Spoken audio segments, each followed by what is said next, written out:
welcome to the channel. In this episode we're watching Lord of the Rings, Fellowship of the Ring, Extended Edition, Bilbo's Birthday Party. Bilbo Baggins. Dear Quondam. Good to see you. 111 years old, who would believe it? You haven't aged a day.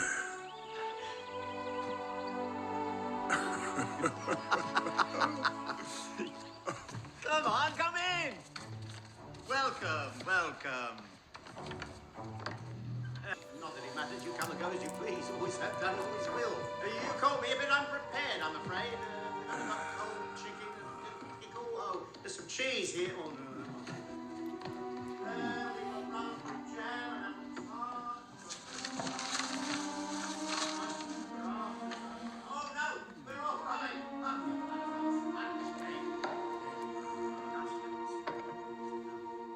I can make you some eggs if you like. Lonely Mountain. It's a map. Gonna? Just tea, thank you. Oh, right. Arrangements are made.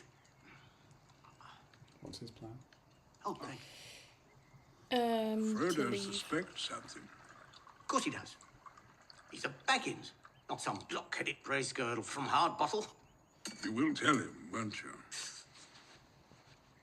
Yes, He's yes. very fond of you. Tell who I know. that he's leaving. Yeah. He'd probably come with me if I asked him. I think in his heart, Frodo's still in love with the Shire. The woods, the fields, little rivers.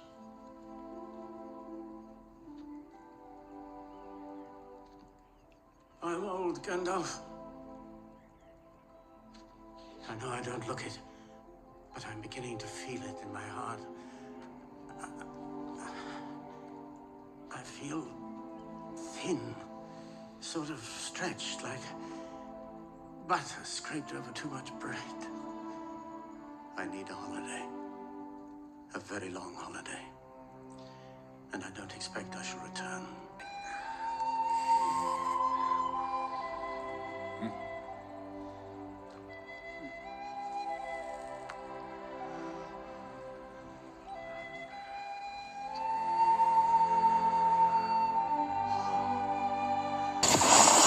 So there I was, at the mercy of three monstrous trolls. And they were all arguing amongst themselves about how they were going to cook us, whether it be turned on a spit, or whether they should sit on us one by one, squash us chilling. Oh, they spent so much time arguing the Withertooths and the Bifrost that the sun's first light crept over the top of the trees and turned them all to stone.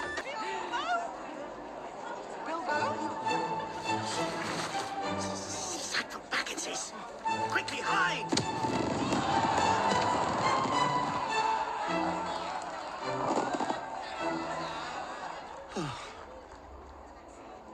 Thank you, my boy. You're a good lad, Frodo. I'm very selfish, you know. Yes, I am. Very selfish. I don't know why I took you in after your mother and father died, but it wasn't out of charity. I think it was because of all my numerous relations. You were the one Baggins that showed real spirit. Bilbo, have you been at the Gaffer's home brew? No? Well, yes, but that's not the point. The point is, Frodo, you'll be all right.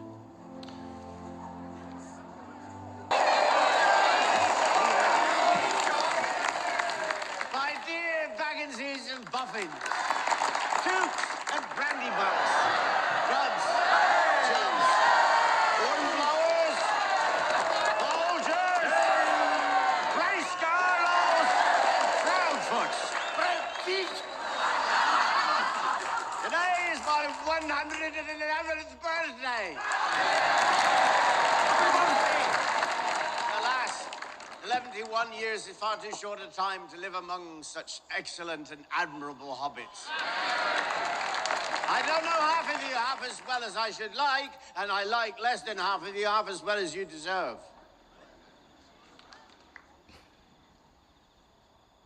I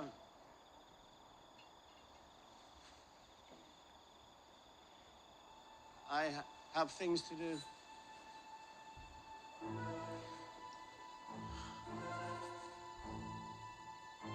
I've put this off for far too long. I regret to announce this is the end. I'm going now. I bid you all a very fond farewell. Goodbye.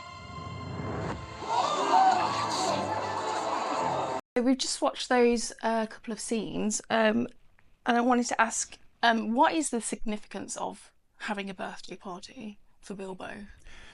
Well, the first thing that strikes me is that given this is set in a time which is at once medieval England and at the same time Hobbit time, but still a time that's kind of pre-industrial, having a birthday party at all is quite unusual.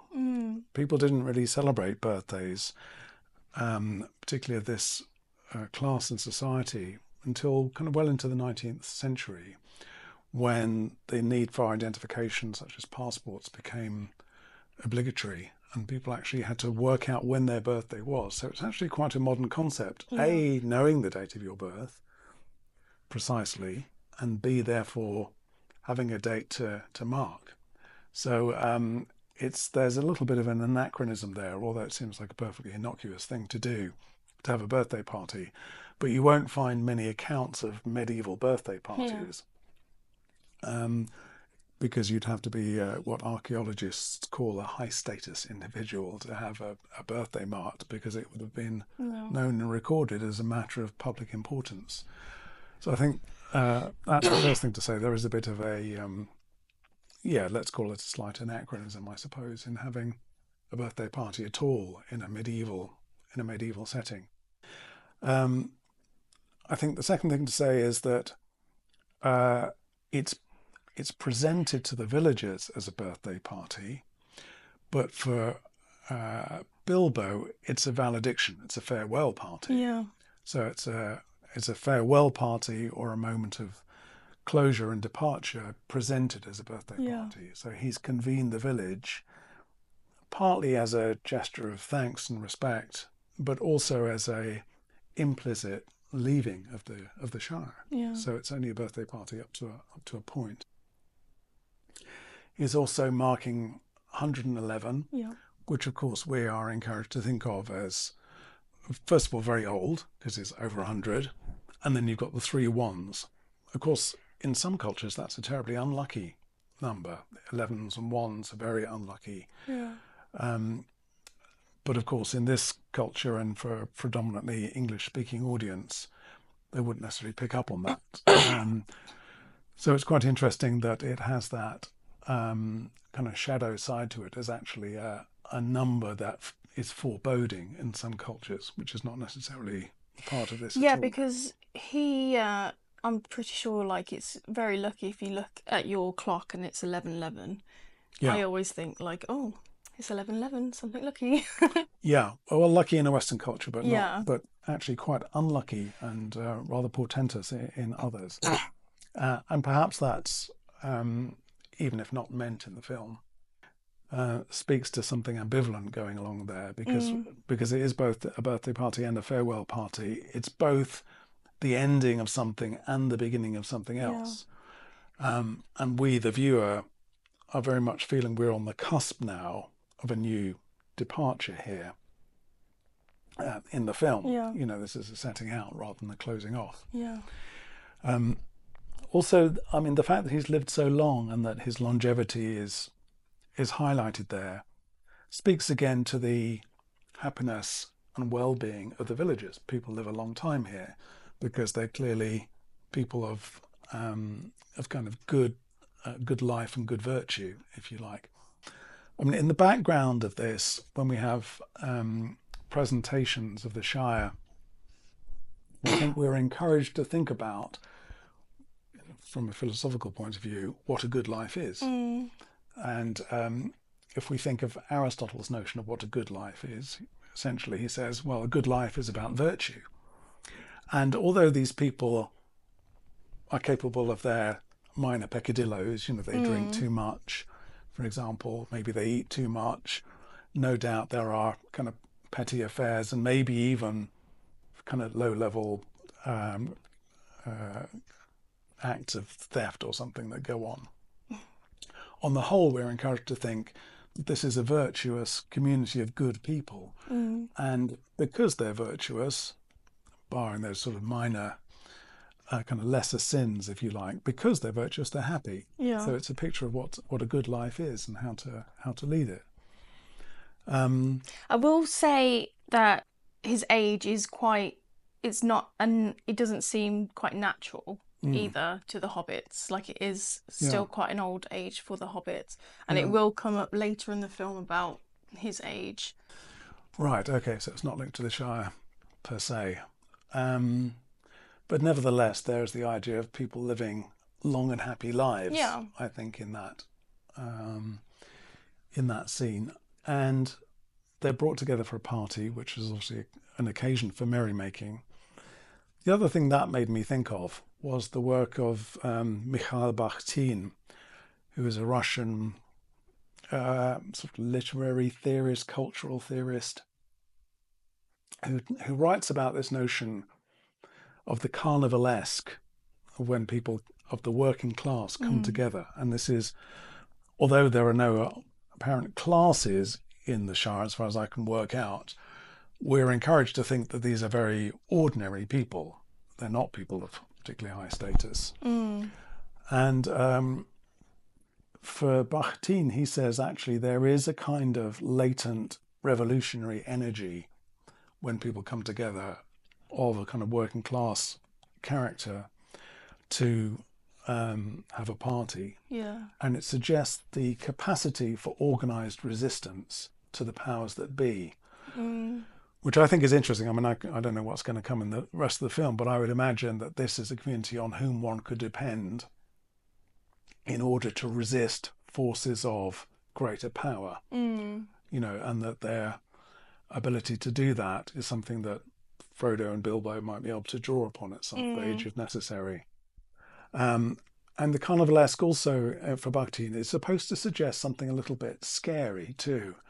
Now, there's nothing overtly scary in that film, but there is something a little bit of the world turned upside down, things slightly out of control, drunkenness, fireworks, maybe a bit of hidden lechery and so on. So it's, although these are good people, there's a hint of something a little bit unbridled and a bit unruly about them as well, and therefore a hint for a potential corralling of that power for other purposes should it be necessary. So that was at the back of my mind there as well, the notion of the carnivalesque. Yeah, that's interesting. Especially the figures of the relatives that kind of want him dead so they can inherit the house. Well, exactly. And he also flees a little bit like a man with bad debts who has to get out of the village so that they don't catch up with him. So the relatives aren't chasing him for debts exactly, but they are sort of chasing him for something they feel is their right to now possess. And the fact he's lived so long is clearly a cause of frustration for them. They want him to pop his clog so that they can inherit his assets, right? So I think there's a little bit of that going on too. And what do we learn about the relationship between Frodo and Bilbo? Because there was like quite a nice little scene, if not foreboding scene. Yes, so they speak to one another, as it were, in an aside or a kind of joint aside, as it were, in the wings of the party. And so we, the viewer, are encouraged to experience that scene as though we are being let in on a secret, which the rest of the villagers in the main party area are not. So there is a sense of privileged knowledge there.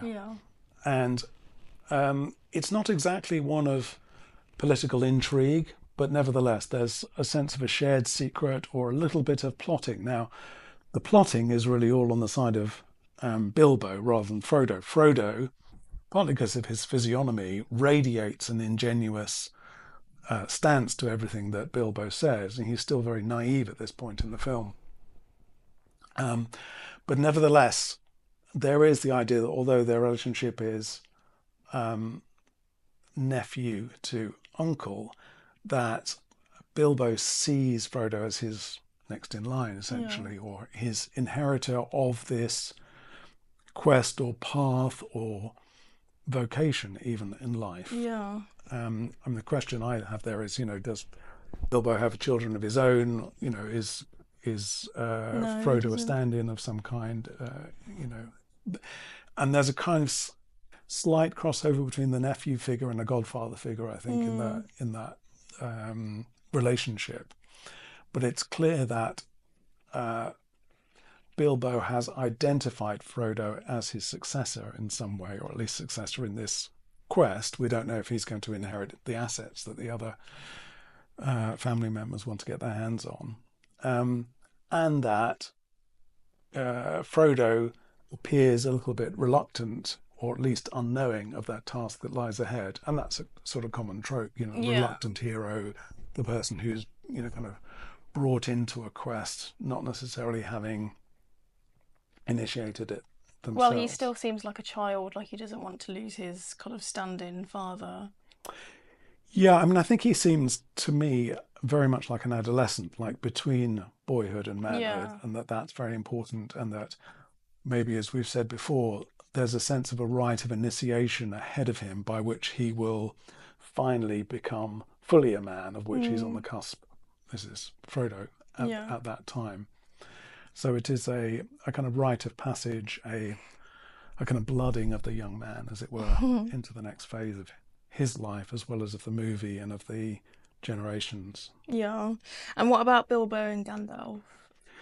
That's interesting, isn't it? Because they clearly go back a long way. Yeah.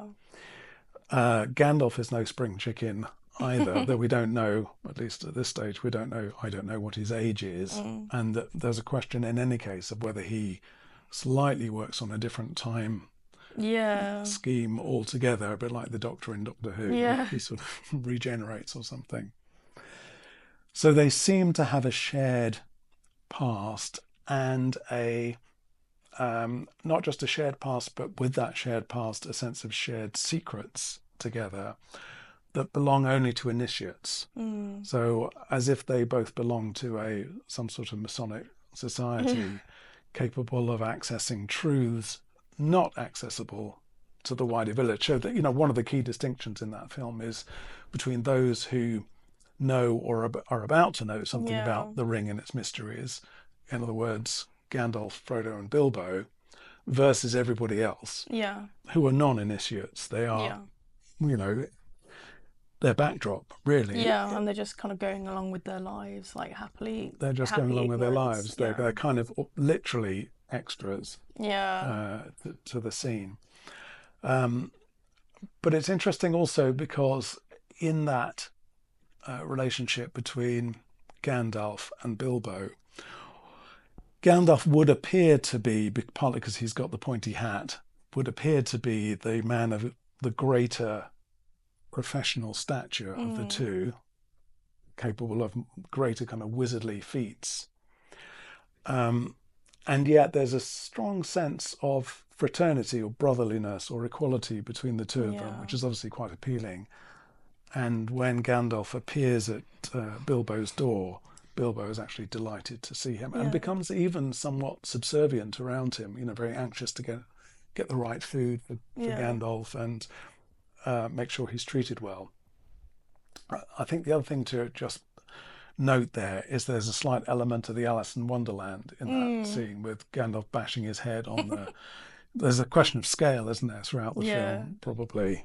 I haven't looked ahead, but I think there is a... Yeah, definitely. Like, all the different races are very much... They have different sizes and, Yeah, and I think that is played out in terms of genre as well, as we go from the big epic scale that we had right at the beginning to the very small domestic, literally very small domestic scale, which Bilbo inhabits. So scale is one of those things that's played with, significantly. And of course, I was thinking, Lewis Carroll must have been, I don't know exactly what the overlap would have been with Tolkien. So it's interesting, the idea of scale and the slightly Alice in Wonderland effects scale in that.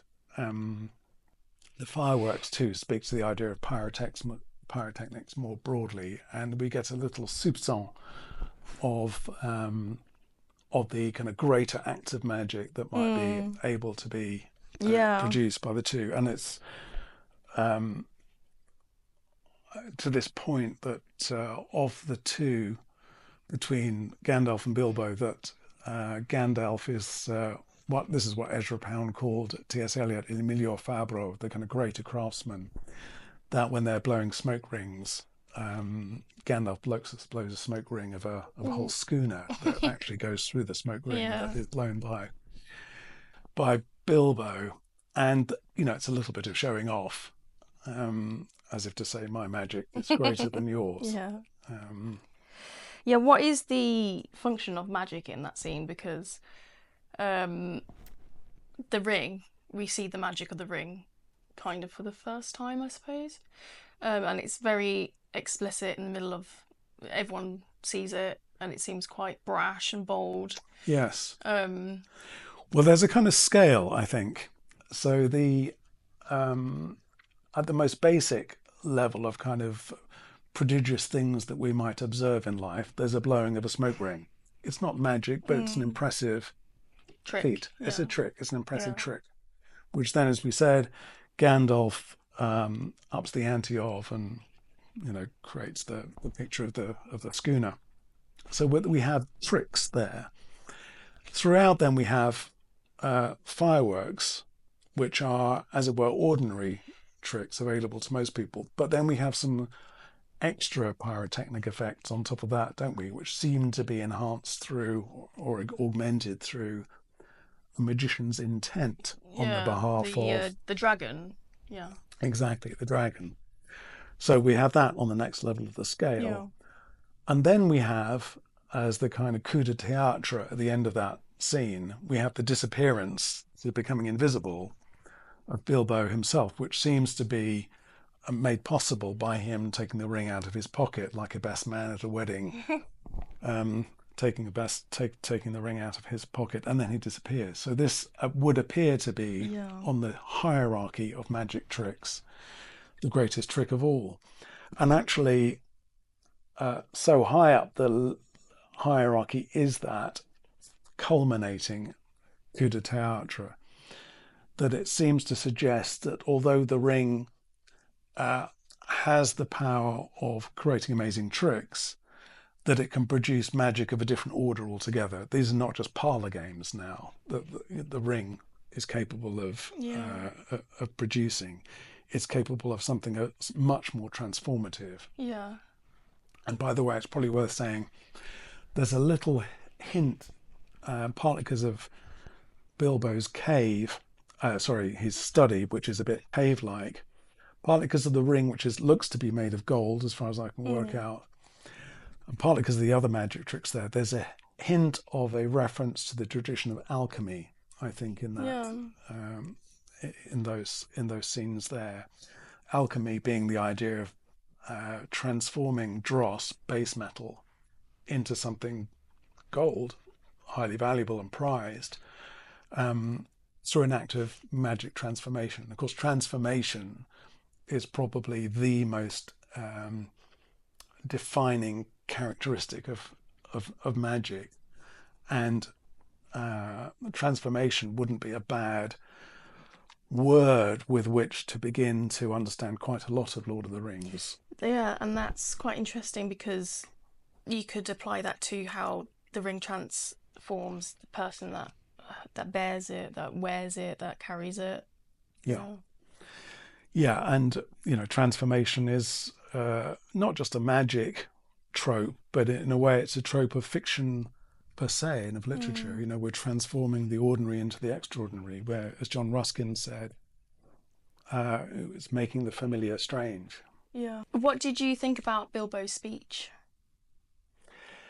So his speech is curtailed. I think that's probably the most striking thing about it. We're expecting a jocular speech, which it begins as, when he commences with the apostrophe to the various families of the village and the jokes about their names, Proudfoots versus Proudfeet. But what ensues upon that is actually very brief before before the tone changes, Yeah. and there's an abrupt change of tone, what you call a volta in poetry, where suddenly we've gone from something apparently convivial to a statement of apparent seriousness, gravity, and potential danger. Actually, there's something a little bit inauspicious about the way he departs, as you though get there's quite, a slight warning that he's leaving the Shire with there. So it's a very short speech. It goes in 3 phases. There's the apostrophe to the villagers, which is jocular. There's a kind of short beginning about his birthday and so on, but very quickly that he turns his notes to tragic. Yeah, because he kind of says that line that they all confuses them. Yeah. And then he becomes nervous and the line about I love half of you less than half than I should.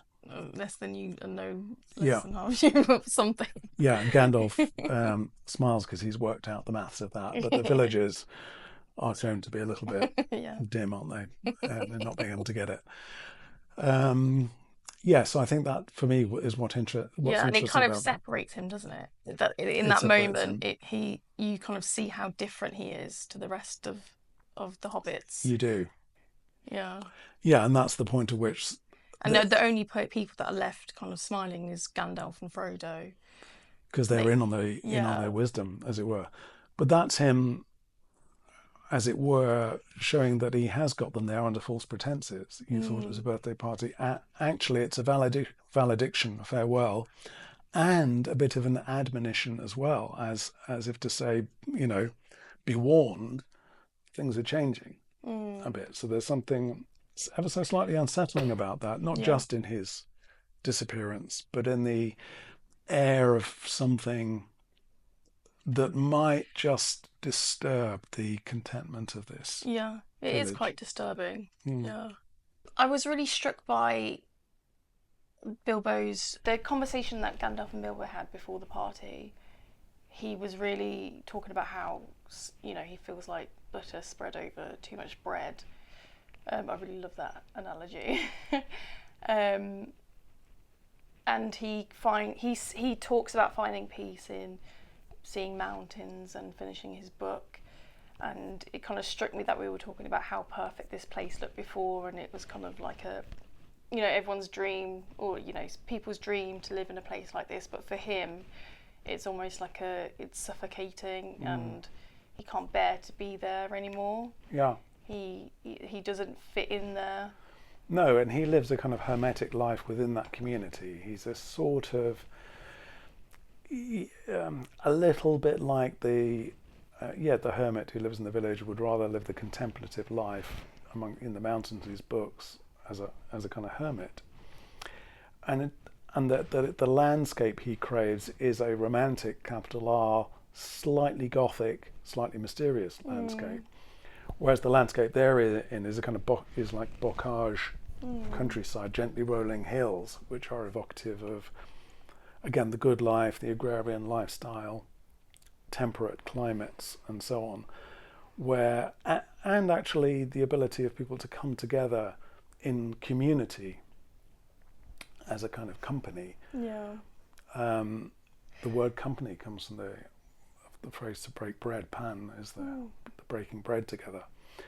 And he's actually quite exercised by food, interested in food, isn't he? Yeah, in his own, well, all hobbits, I think, Yeah, so when he used that metaphor of the bread, spreading butter on the bread, I mean, it's a very apt metaphor for him, isn't it? Because food is obviously key to him, to the village, and bread is a homely image. But he's already hinting towards, and again, I've mentioned this before, possibly a reference there back to the Tempest and the idea of being alone with your studies. There's a lot of references back to the Hobbit book. He was telling the story from the Hobbit to those little kids, like a section of the story from the book, and he's got the map that was his travels during the Hobbit. So I do wonder if the people that he met and the adventures that he had, having to go back home to the Shire with these people that maybe that he can't talk about those experiences with, as kind of he's become quite lonely in his experience. Yeah, interesting. Whereas he can share that with Gandalf. Yeah. And in principle, he will be able to share that with Frodo at some point. Yeah. Yeah, so that's quite isolating for him in some ways because he can't share that experience. Yeah, and that separates him out a little bit. Yeah. I mean, what it does do when he's telling the story to the children is to reinforce the idea that there is a legendary backdrop to all of this, and the maps do that too, which gives us, the viewer, a sense of worlds beyond this world. So we have the highly parochial environment that we find ourselves among in the Shire, but constantly, again, and to this point of scale, with the idea that the backdrop beyond is vast, and vast in time and space. You know, it extends geographically and it extends back in time, not just historically, but back into mythology. Yeah, and I find it interesting that The Hobbit is a children's book, and Lord of the Rings is you know, very much for adults, I suppose. But we have this same character that we see him. He starts in the children's book, The Hobbit, and then he opens up this new kind of epic, and it's kind of telling us that there's a happy ending in the end of The Hobbit, but then with this character, he's been on an amazing adventure, and he goes back home to the place that he loves, and then it opens up, and it's not exactly like that. Life isn't like that. You have these adventures, and maybe going home just isn't the same when you go back. Yes, I mean, there's a more optimistic way of reframing what you just said there. So you've said you go back and it's a smaller world that you find yourself in again, having been in the larger world. The more optimistic way of thinking about it, I think, can be accessed through the notion of imagination, because it's as if there's a bit of a moral playing out during that scene, which is children's books, authors of children's books are all comfortable with the idea of the imagination, exploring the imagination, telling tales of the imaginary, and so on. When we grow up, we tend to lose that, the imaginary, and we get taken up with worldly concerns, even in the Shire, you know, like worldly goods or adult behaviours, you know, sex and drink and all of the things that go on in the Shire. Weed. But actually, and the smoking of pipes and so on. But actually, the most evolved creatures, Gandalf, Bilbo, and as it will be, Frodo, are those ones who rediscover the imagination later in life. They're not children, but they've recaptured something about that's been lost to them in the process of growing up. So there's something childlike about Bilbo. And actually, although Gandalf is a much more grown-up figure in a way than Bilbo is, his mercurial character, his playful character, suggests something also a bit childlike too, or certainly the capacity for imagination. So I think that's the hidden moral, if you like, in this story. Imagination is a good thing, don't lose it as you get older. And actually, magic and imagination are very closely related to one another. Should we leave it there? Let's leave it there. Thank you for watching. Please do subscribe. We really want to make it to 1,000 subscribers, so thanks for supporting the channel.